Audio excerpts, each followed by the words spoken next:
তুমুল বিক্ষোভের মুখে ক্ষমা চাইলেন নেতানিয়াহু। তুমুল বিক্ষোভের মুখে অবশেষে ইসরায়েলিদের কাছে ক্ষমা চাইতে বাধ্য হলেন দেশটির প্রধানমন্ত্রী বেনিয়ামিন নেতানিয়াহু।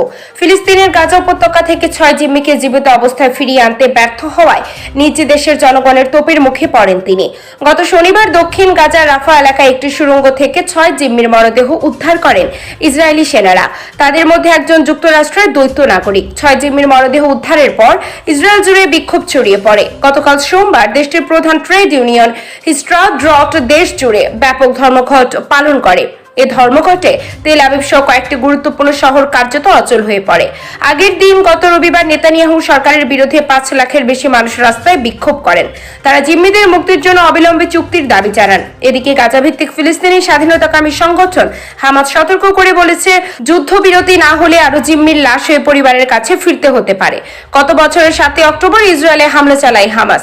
সে সময় 251 জনকে জিম্মি করে গাজায় নিয়ে যাওয়া হয়। গত বছরের নভেম্বরে এক সপ্তাহের যুদ্ধবিরতির মধ্যে বেশ কয়েকজন জিম্মিকে মুক্তি দেওয়া হয়। এছাড়া বিভিন্ন সময় জীবিত ও মৃত অবস্থায় বেশ কিছু জিম্মিকে উদ্ধার করেন ইসরায়েলি সেনারা।